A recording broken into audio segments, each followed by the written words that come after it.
O God, you have bound us together in a common life. Help us in the midst of our struggles for justice and truth to confront one another without hatred or bitterness, and to work together with mutual forbearance and respect through Jesus Christ our Lord. Amen. Well, good morning. It is my privilege and pleasure to introduce to you, if you have not already had a chance to meet Jenet, Dr. Jenet Hyde.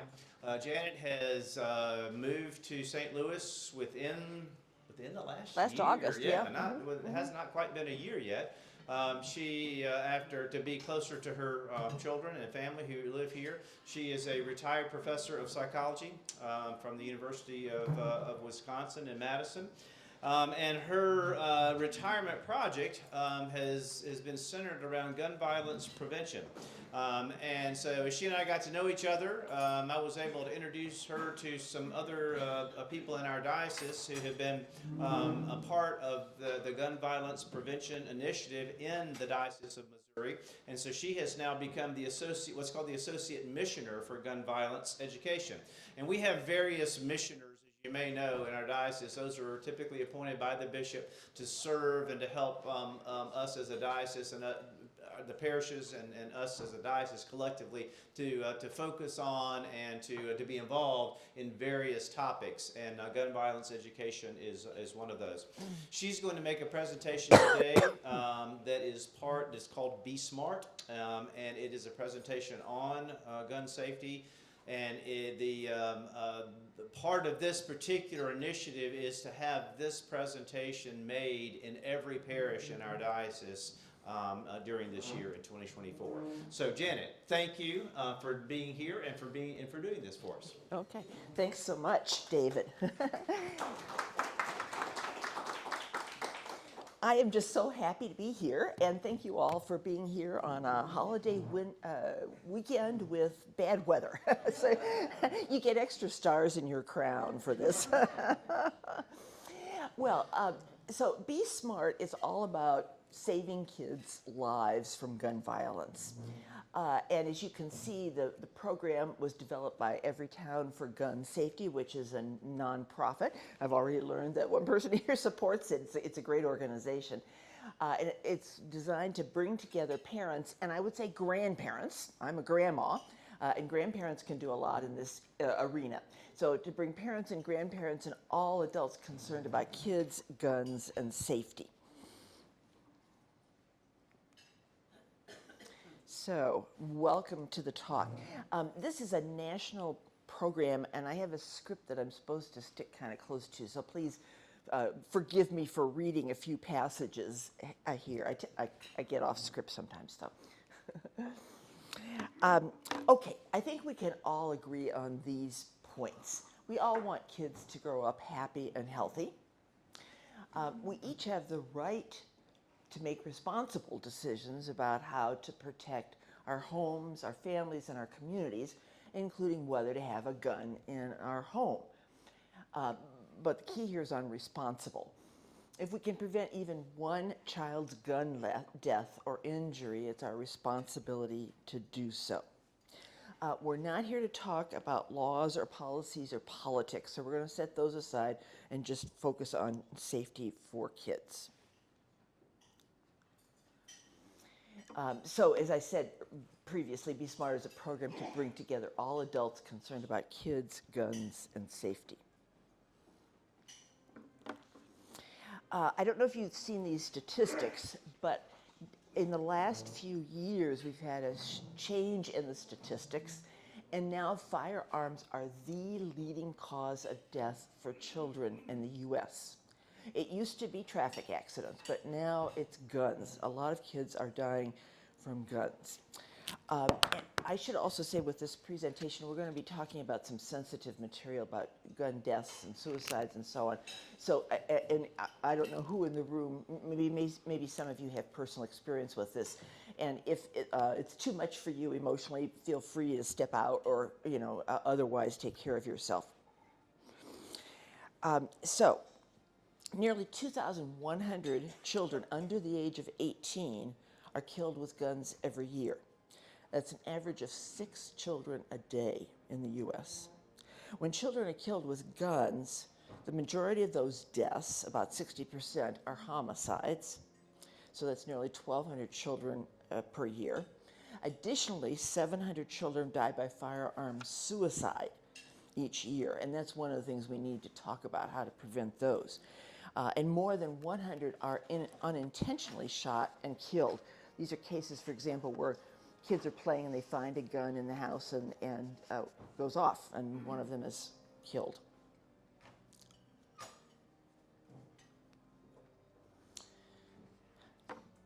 A shocking 4.6 million children in the U.S. live in a household with at least one loaded, unlocked gun.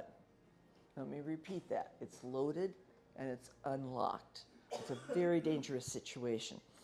While school shootings and mass shootings typically make national headlines, almost all child unintentional shooting deaths occur in the home.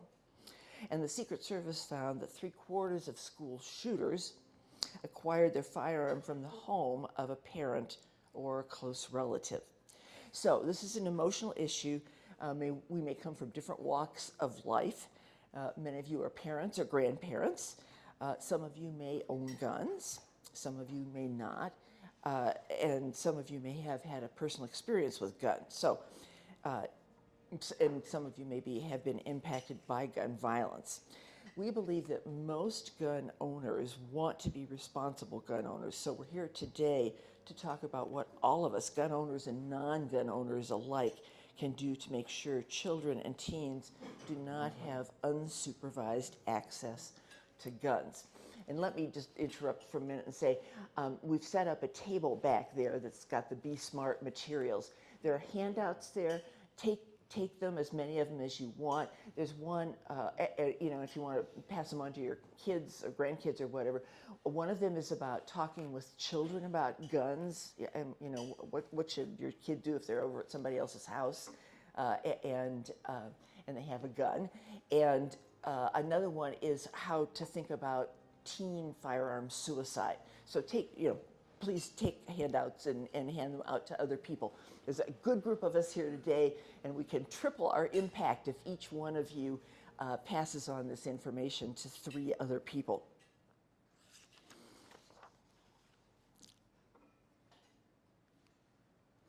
On this slide, you'll see headlines from, and this is all about child gun deaths. It's not about adults, but upper left-hand corner, you may remember just in January of this year, Perry, Iowa, not so far from here, there was a school shooting in which a teen shot and killed one middle school student.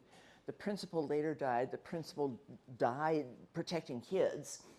5 other kids were injured. He then shot himself. He brought to the scene 2 guns and an IED. Below that, very close to home, I'm sure all of you know about the 2022 shooting in the Central Visual and Performing Arts High School right here in St. Louis. In that case, it was a 19-year-old student, 19-year-old who killed 1 student, 1 teacher, and 4 others were shot and survived. This, by the way, was a completely preventable attack. This kid, the 19-year-old, had tried to buy a gun from a licensed dealer, failed the background check, and then went to an unlicensed dealer and was able to get a gun with no background check. And in fact, his parents knew that he was having great mental health difficulties and had asked the police to take guns and so on, and they had refused to do so. So the system failed in a number of ways on this one. In another one, upper right-hand corner, you probably remember the Covenant School shooting in Nashville, Tennessee. That shooter had 2 assault rifles. And then the 2022 shooting in Uvalde, Texas, in which 19 school children plus 2 teachers were murdered, and we just passed the 2nd anniversary of that incident. That incident, by the way, is what got me into this work.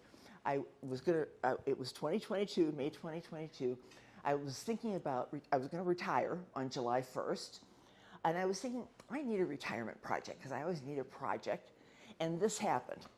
And I thought, well, that's my project, is to work on keeping kids safe from guns.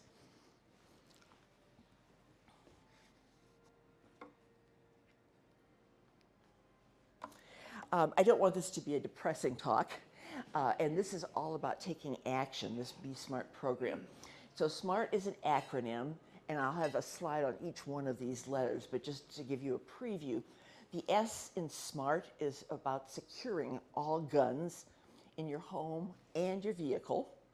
The M is about adults modeling responsible behavior about guns. The A is about asking about unsecured guns in other homes.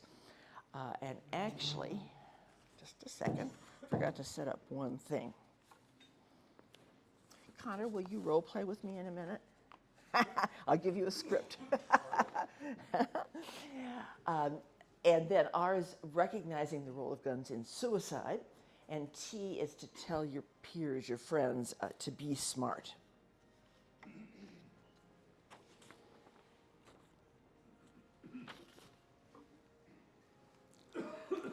So the S in SMART, secure guns in homes and vehicles. People forget about, they think they put a gun into the glove compartment in their car. Actually, a huge number of gun homicides are perpetrated with guns that were stolen from a car, an unlocked car. So 13 million households with children in the U.S. contain at least one gun. And one study found that the majority of children in gun-owning households knew where the gun was stored. Often the parents think, oh, I've got it hidden in the back of my sock drawer. That's not secure storage. And kids are smart. They figure out these things. They're curious. So what we need to be doing is storing guns locked up and inaccessible to kids. And hiding a gun, as I just said, back of your sock drawer, that's not secure storage.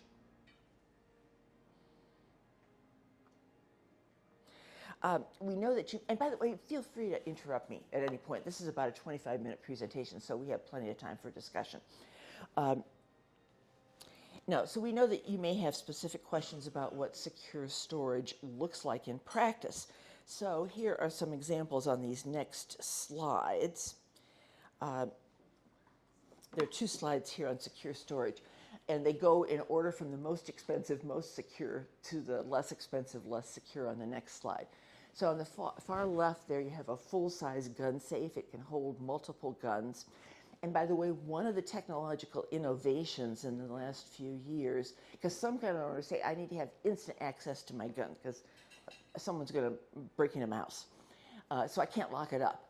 Now there are biometric locks. So you set it to your thumbprint, and all you have to do is touch the lock, and the thing is open. And the biometric thing also keeps it safe from kids if it's keyed to your fingerprint. Then the next one is a lockbox locker. It's lighter and less costly. The one on the right is especially for vehicles. And again, you can get those with biometric locks. On the left there, you have a gun case, especially for travel. In the middle, that's a trigger lock. We actually do not recommend those because you can secure a trigger lock and still have ammunition in the gun, which is not a good idea. The ammunition has to be stored separately. And then on the right, we have a cable lock, cheap, effective, at least with small kids. And this is diocesan money that paid for this. We have free cable locks back there on the table. So feel free to take one or several, give them to somebody who might need them.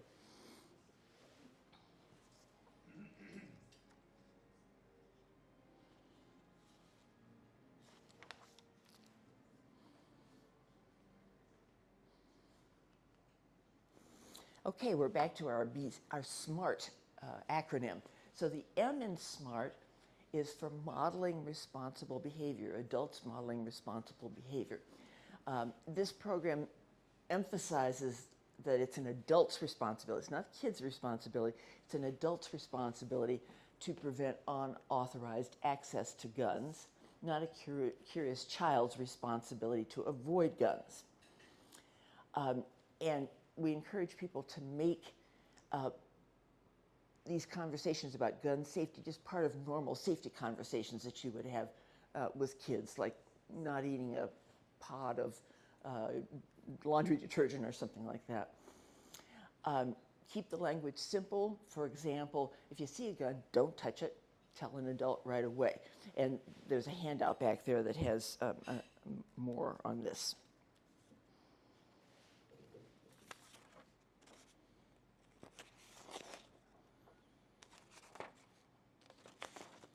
All of that said, you can't always control the environment that your kids are in. You can control your own home, but one of the things we have to think about is kids playing at friends' houses.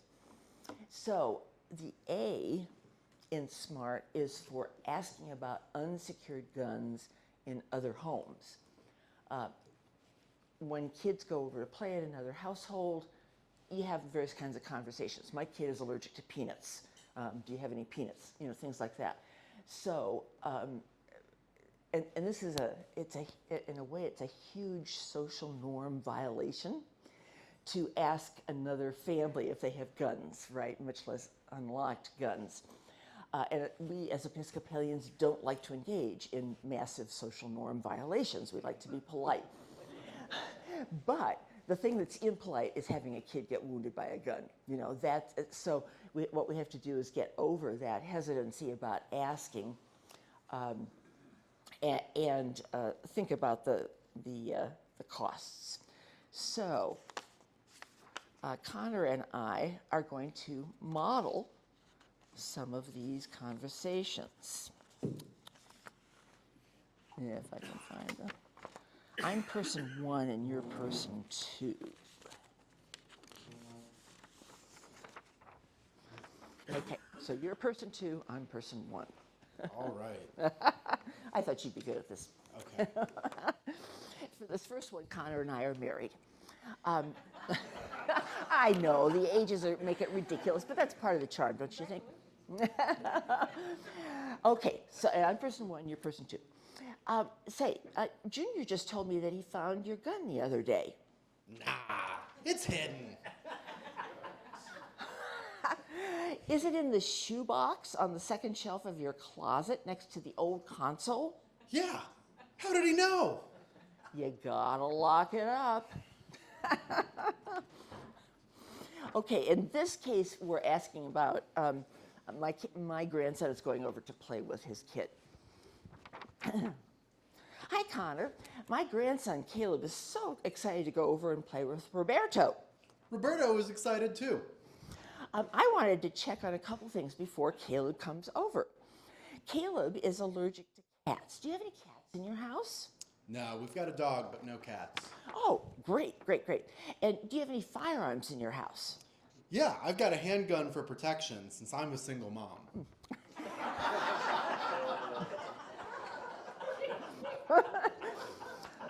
I see. And how do you have it stored? Oh, I have one of those biometric locked boxes beside my bedside stand. Oh, that's good to hear about the lockbox. Okay, I'll drop Caleb off on Saturday, say around 11 o'clock.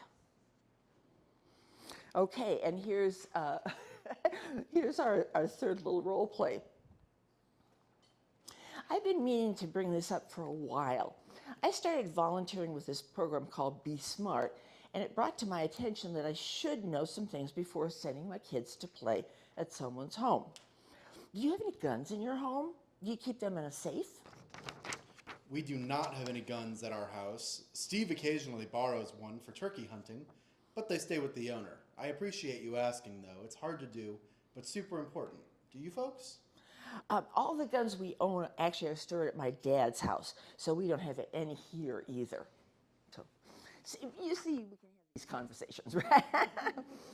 And the last one is just you by yourself. Okay. Hi.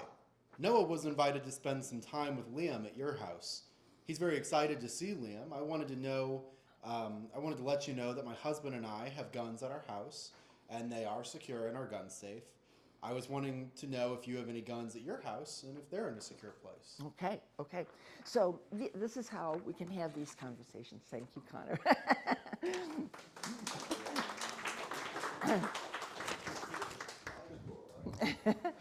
Great job. Great job.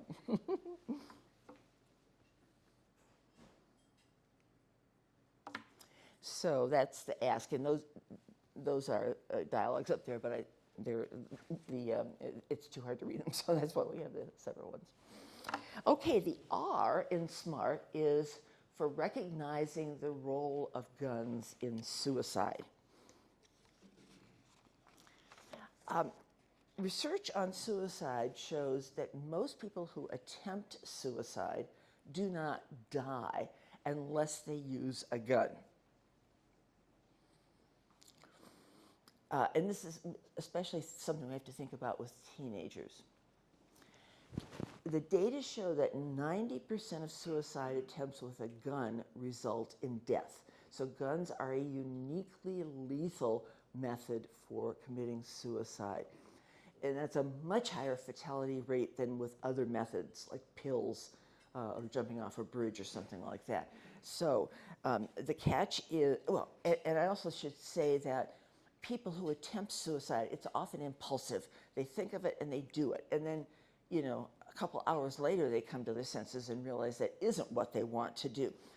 But if they do it with a gun, they don't get a second chance. They don't get a chance to think again about it. And you can have a gun temporarily removed from your home, for example, storing it with the police or at a gun range if you think someone in your home might be in the suicidal category. A survey of high school students found that 20% had seriously considered attempting suicide within just the last year. And it was 30% of girls, 13% of boys. Excuse me, let me get a little water here.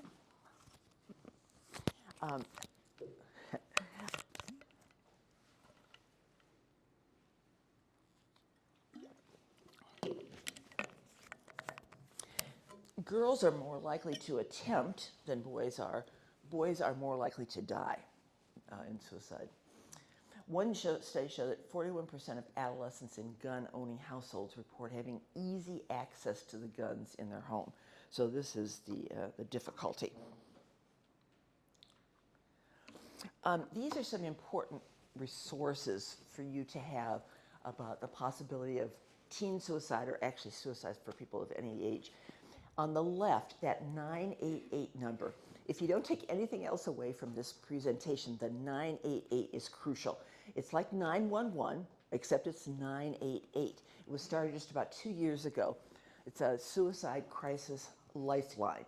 So you dial that number and you get instant access to a trained professional who will help you. 988. There's going to be a quiz about this at the end. 988. It's like 911, but it's 988. And you don't have to be feeling suicidal yourself to use the number. If you're a parent who's worried about a teenager or a grandparent who's worried about a teenager, you can call that number and they'll give you assistance in how to deal with the situation. The Trevor Project in California specializes especially in suicide for LGBT youth who are disproportionately affected by that, and they have their own lifeline, although if you use 988, that would be fine too. Some of the signs of somebody being suicidal are things like prolonged sadness and depression, abrupt changes in mood or behavior, feelings of hopelessness. There's just no, I have no future. Everything's going to go poorly for me. Sleeping way too much or way too little, becoming withdrawn and isolated. In some cases, aggression or agitation, and certainly talking about killing themselves. So we should all be aware of these signs in case we come in contact with someone who is in this category.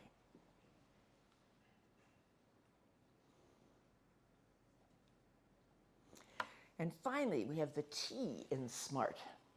Tell everyone you know to be smart.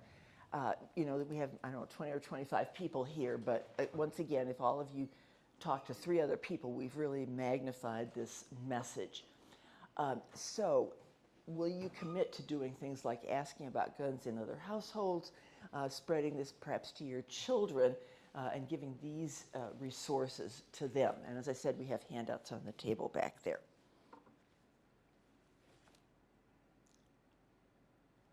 So here's the review on the acronym.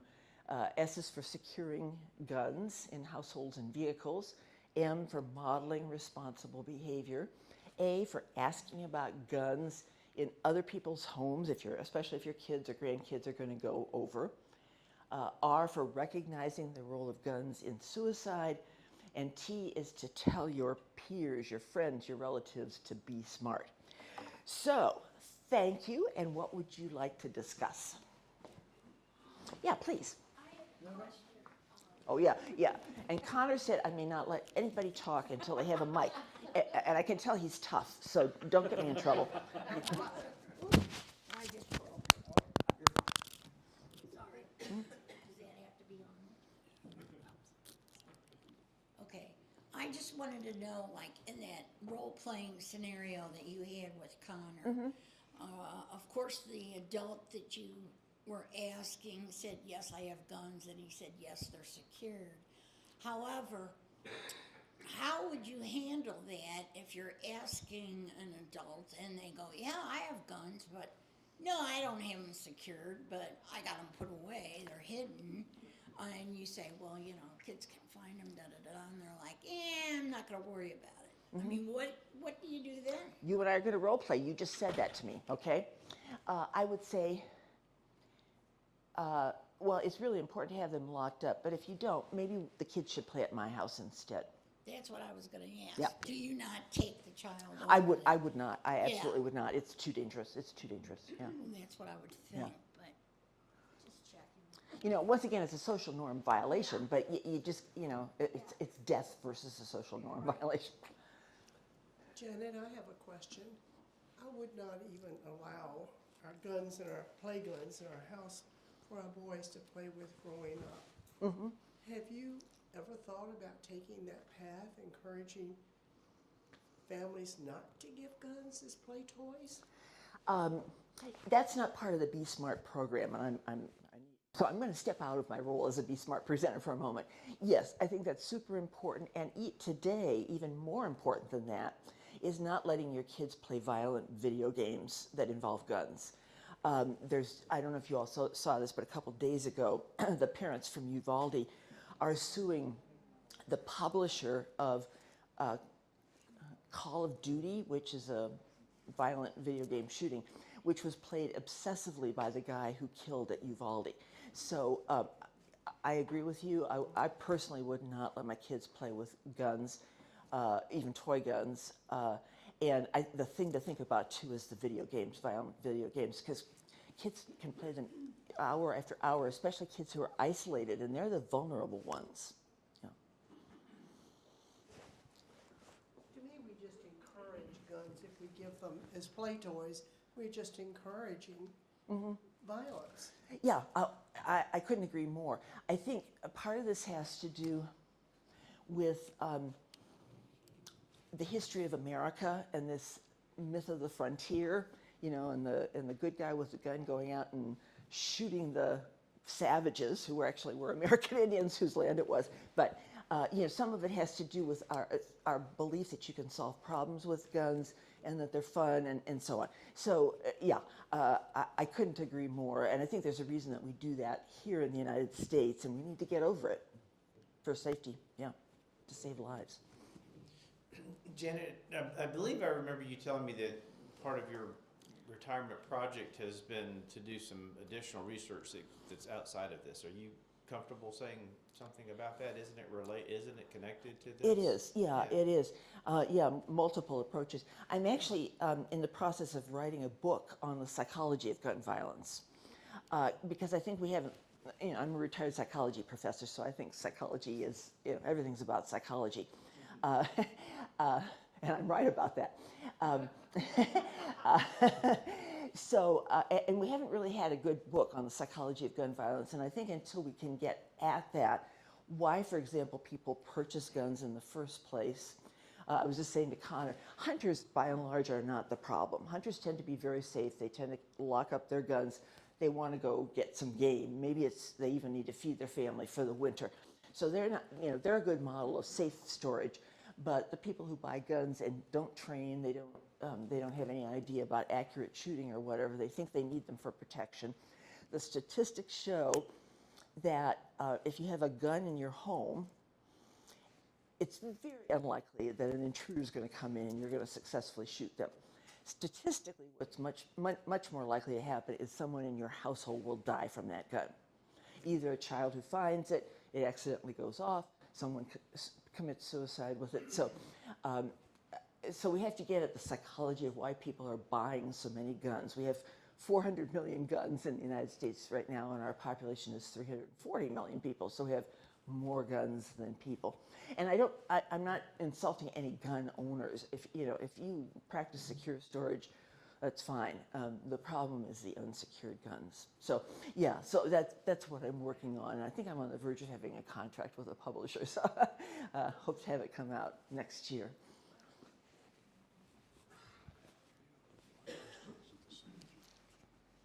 Yes, you may have it after me. First of all, I just wanted to thank you. As a matter of fact, one of our grandchildren has a really close friend who has spoken about guns in his house, and so that topic has come up and how to deal with it, and really appreciate this. Second of all, in your book or on you, do you have information about different countries' data because we are among the worst, and it's because I believe because there are so many guns, where guns simply are much more restricted. There are way fewer gun deaths. I mean, dramatically. Oh, yeah, absolutely. And so you're absolutely right. And in a different PowerPoint, I have statistics about gun ownership in other countries, and there's a strong correlation between the number of guns in a country and the number of gun homicides in a country. There's just no doubt about it. And even if you look across U.S. states, different states in the United States have more or fewer guns, mostly because of state legislation that either restricts or encourages gun ownership. Missouri has among the weakest gun laws in the country. And Mississippi gets the prize for the weakest gun laws. California, Hawaii, New York State, Massachusetts have stronger gun laws. They have, again, there's a strong correlation. They have much lower rates of gun deaths in the states that have fewer guns and stricter gun legislation. So we know that that tightening up the legislation works and having fewer guns, and it's a huge contrast with other countries too. Yeah. Unfortunately, this is a very important subject. Thank you very much for talking about this. Can you talk about how we can support this cause? And maybe you had Every Town for Gun Safety. There's also Moms Demand Action. And can you talk a little bit about those two organizations? Thank you. That was a perfect lead-in. This was not a plant. He did that on his own. So there are 3 allied organizations. Be Smart is the educational program about keeping kids safe from guns. Moms Demand Action for Gun Sense in America, and I don't have that shirt with me at the moment. This is my Be Smart shirt, is a grassroots activist organization that's found in all states. I belong to it. I do various efforts with it, and it focuses on promoting good gun legislation and striking down bad gun legislation, as well as electing candidates to office who will support gun safety legislation. Then the other organization, which you know about and I had on the first slide, is Every Town for Gun Safety. It's a nonprofit, and it has a research arm, and their research is good too. I mean, I'm a tough audience about research, but they conduct all this research, like the research showing that states that have fewer firearms, stronger gun laws, have fewer gun deaths. So they do a lot of research. If you want, you could support this in several ways. If you want to support financially, give to Every Town for Gun Safety. And the handouts back there will, if you want to walk out with something so you don't have to remember all of this. So financial donations to Every Town for Gun Safety.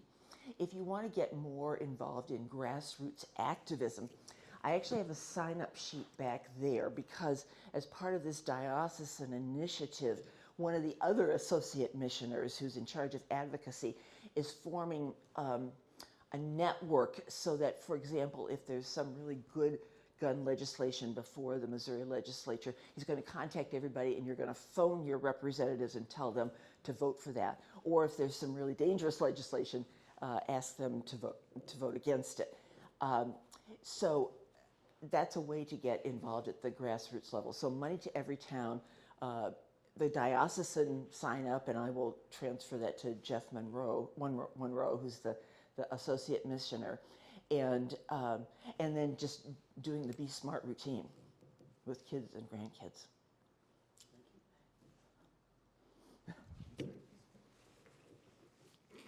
It seems to me that there's a bit of an elephant in the room here that's kind of. I'll start over.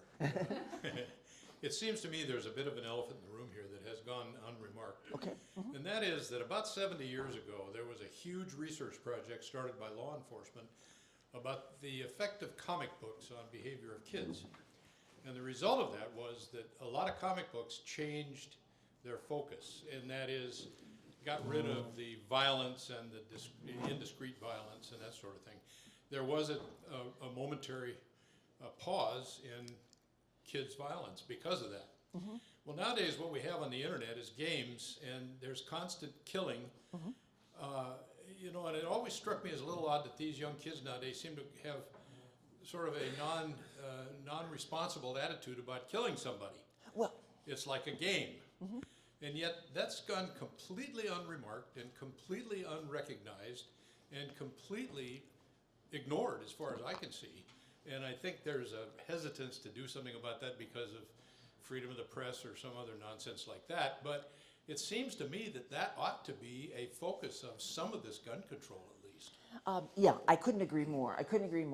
And I think what we need to do about this situation with online games and so on, we need to do it at two levels. One is that parents have to monitor what their kids are playing. There's just no doubt about that. I actually am glad I raised my kids a long time ago, 40 years ago. Things were simpler then. But parents really need to take responsibility for monitoring what their kids are doing online. But then the other thing is the publishers, the industry that produces these games. And as I mentioned a few minutes ago, one of the ways to get at this is lawsuits. So these parents of the Uvalde kids who were killed, there's an attorney who's starting to specialize in this, and they are suing the publishers of is it Call for Duty? Yeah. To hold them accountable for what they're doing. And in almost every case of these mass shootings at schools, those kids had been extensively playing violent video games in the days leading up to the shooting. I gotta say, as a psychologist, you practice online over and over and over again, shooting people, killing them, and you're getting positive reinforcement for it too, in the game. So that's why parents should really monitor it. But it's not surprising that then some kids are vulnerable and they go out and actually do it, right, after all that practice. So I couldn't agree with you more. We've really got to do something about the gaming industry and all the online violence. Yeah.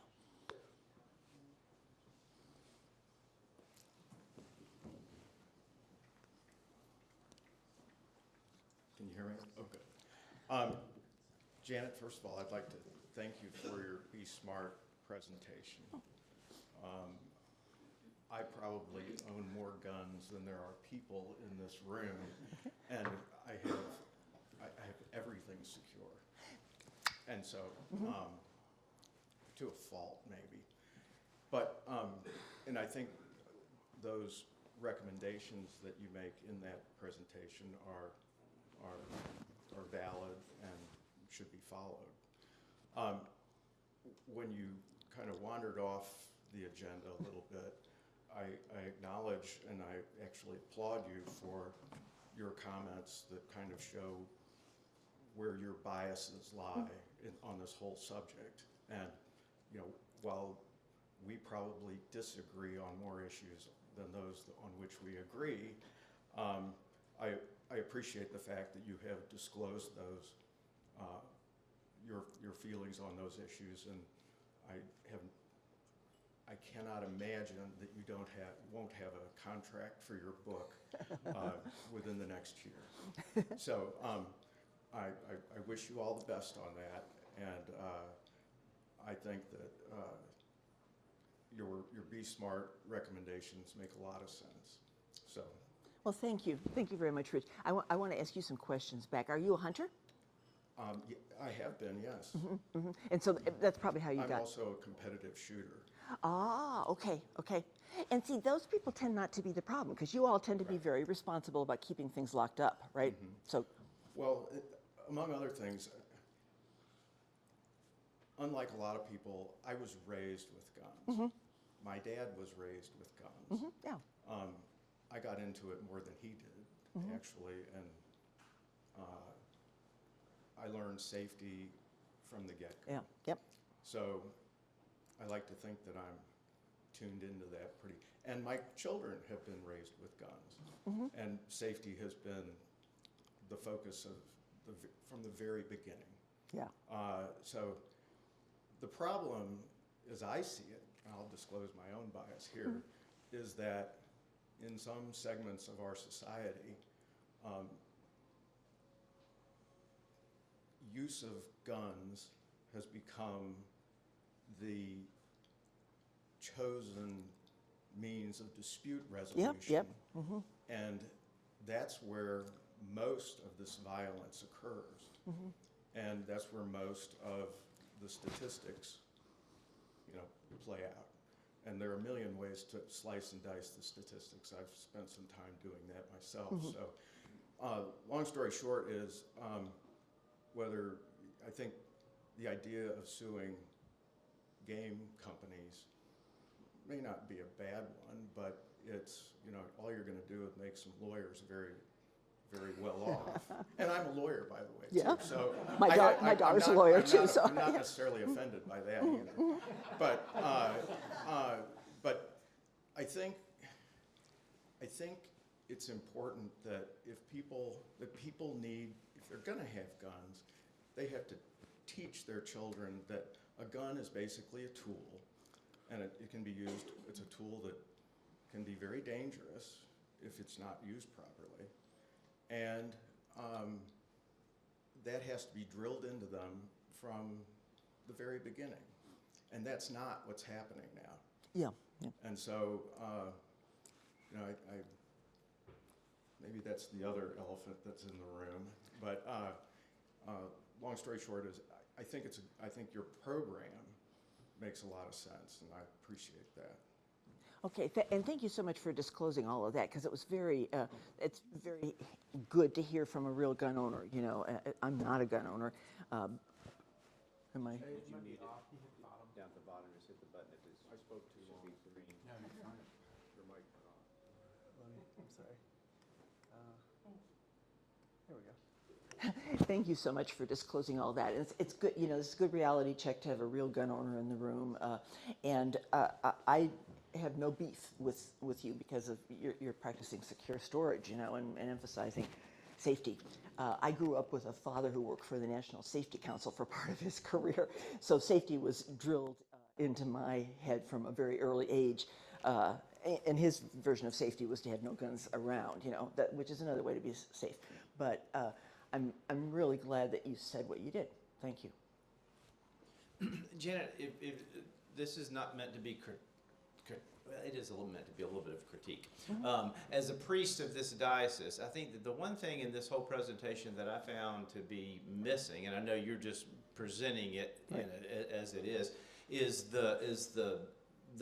any of the theology that might be connected to it, or anything that comes from a perspective of how we as people who are Christians and as Episcopalians, why are we taking on this issue? I mean, we've taken on and have talked about and debated and discussed many issues related to justice and social justice.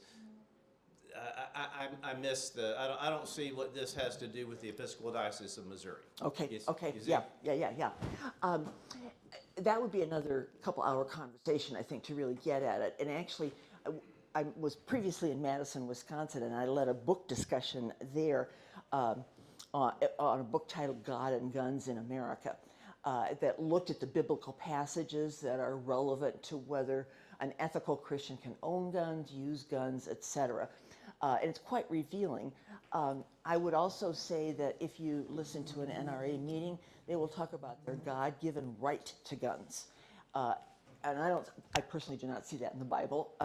So I think that we need to have some conversations about that. But I think, the Episcopal Diocese, saving lives is a good thing, right? And that's what we're trying to do here. That's it's a Christian endeavor. And the Catholic Archbishop also has joined with us in this. Catholic bishops have been quite good on this issue about gun safety and trying to prevent gun deaths.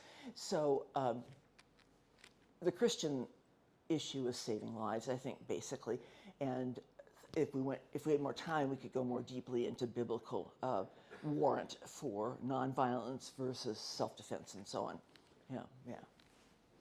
Hi, I'd like to know, is the SMART program being presented at schools so the students can question whether they're going to be in a safe environment if they go to someone else's home? Yeah, that's a good point. This program is designed completely for adults and puts the onus of responsibility on adults. And then what we hope is that teachers and parents will have these conversations with kids.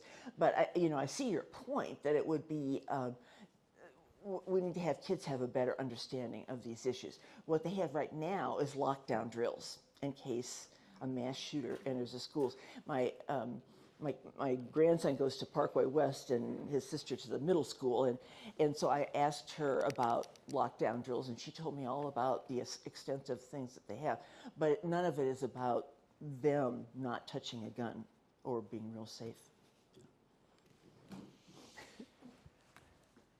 Francis, we'll let yours be was there not someone else? We'll let these be the last two. I'd just like to respond to David. Am I on or off? You're on. Our presiding bishop's theme to me is spreading love, spreading all the love we can give. Yes. Mm-hmm. And somehow or another, the gun doesn't spread the love to me. It means that you're going to possibly, I don't mean Rich and his locked up guns, but the guns around the community that are being sold and given away and whatever, that's not spreading the love. That's harming someone else. And what I was trying to say, Francis, is that I think that it would be helpful to articulate that in connection with the presentation, because as I said a moment ago in my introduction of Jenet, this is something that's we've been asked that Jenet and others have been asked to do in each parish of our diocese throughout the year, and for me, I just kind of miss the connection between that and the Episcopal Diocese of Missouri. Okay. So. I'll be quick. I just wanted to know, you said it wasn't geared for children, but could this program possibly be presented to schools for adults who attend PTA? Yeah, and I have presented. way. Yeah, I have presented it at PTA meetings. I have PowerPoint will travel. You just get me an invitation and I'll go. Yeah. Jenet, thank you very much, and thank you all for engaging in this conversation.